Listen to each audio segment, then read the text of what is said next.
Hello everyone, welcome back to my channel. I'm Star Wars Meg, that Star Wars lady who provides you with daily updates on all the things going on in The Mandalorian Season 2 and a galaxy far, far away in general. I have some really exciting news for you guys today concerning The Mandalorian Season 2 and some really cool news from Star Wars in general. But before I get into it guys, please may I ask you to hit like on this video, to subscribe to my channel if you're new, and also please consider contributing to this channel by becoming a patron of mine on Patreon. For just $2 a month, you can get exclusive access to videos that are not found on YouTube. But without further ado, let's get into the news. So this is something that's been a little bit under the radar, but it has come up in 2 or 3 news articles. This one is from CBR, but I've also heard it being said on Inverse and Screen Rant as well. And it's basically based on something that Dave Filoni had planned when he was the executive producer of Star Wars Rebels, that he wanted to continue with The Mandalorian. And that is the fact that Rebels introduced a weapon that would be used in The Mandalorian to help Sabine Wren come back into the Star Wars universe and to be reintroduced as a live-action character in Season 2 of the Disney Plus show The Mandalorian.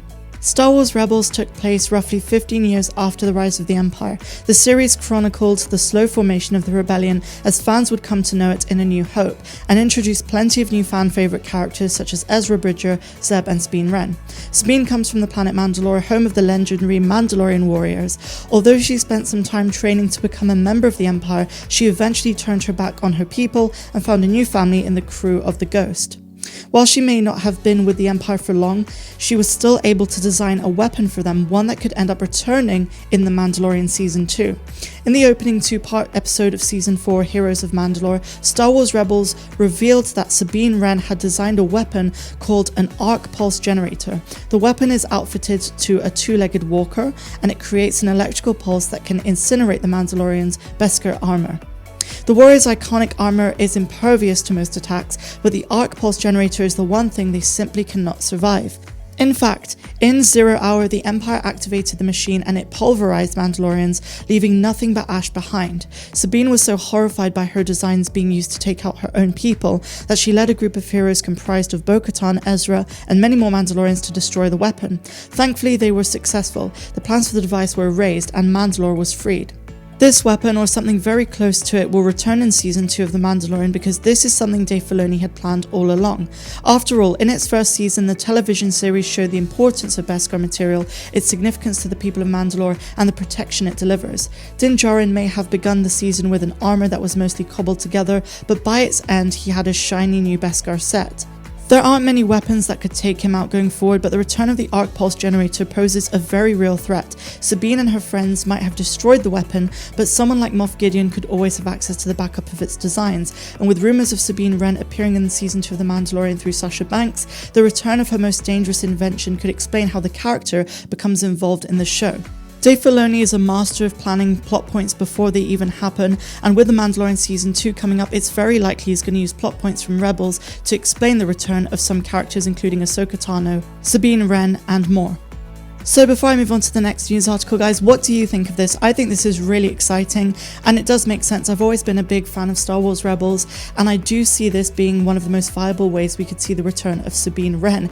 And while I've had many fan theories on how she could return, this one seems like the most likely and the most logical. If you know anything about how Dave Filoni really plans out story arcs and plots when he writes, I would put good money on the fact that this is a legitimate way he would introduce those characters through that weapon. And our next article is really big news about The Mandalorian Season 2, and once again take everything with a grain of salt until it's confirmed by Lucasfilm, but there have been new reports that Temuera Morrison, who is confirmed to play Boba Fett, is now going to be playing various roles in Season 2 of The Mandalorian, including Captain Rex. Cinelix recently said that Boba Fett isn't the only role Temuera Morrison is going to be playing, with Captain Rex being amongst those roles that were spoken about with Dave Filoni early in production, which means that this has been planned for a while. And I had spoken on my channel before saying I really want to see Rex, even though I thought it was unlikely, but according to some new reports coming from MovieWeb and Cinelix, Temuera Morrison will also reprise the role of Captain Rex. Whether this will be in flashbacks or actually in the season itself is uncertain,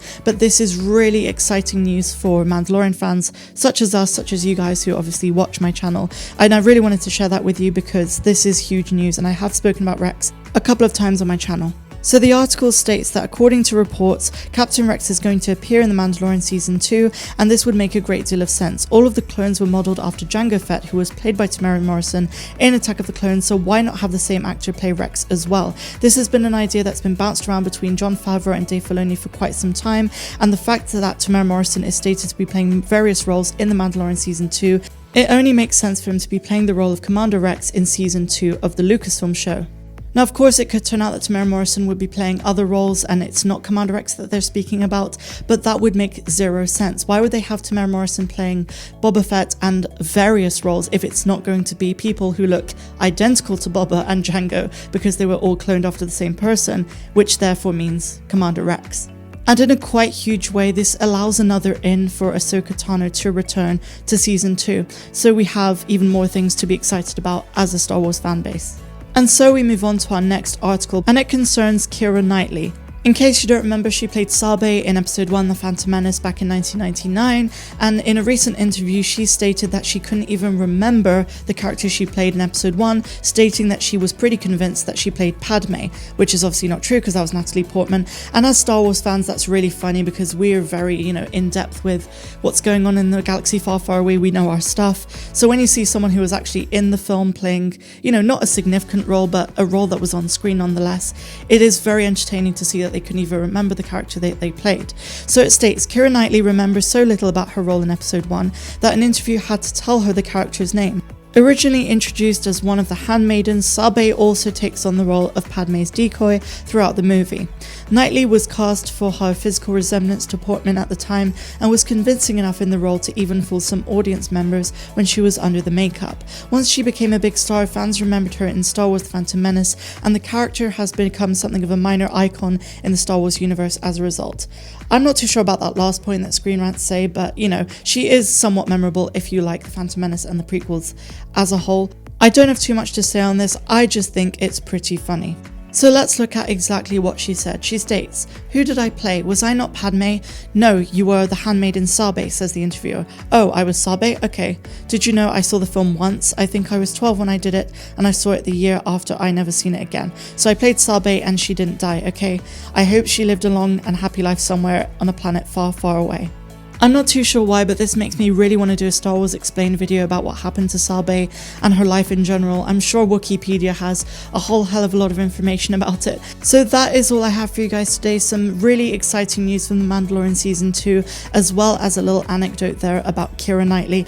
I really hope you enjoyed my video, guys. If you did, please give me a big fat thumbs up, subscribe to my channel if you're new, comment down below, and also please consider becoming a patron of mine on Patreon. For just $2 a month, you can help to support this channel so it can keep running.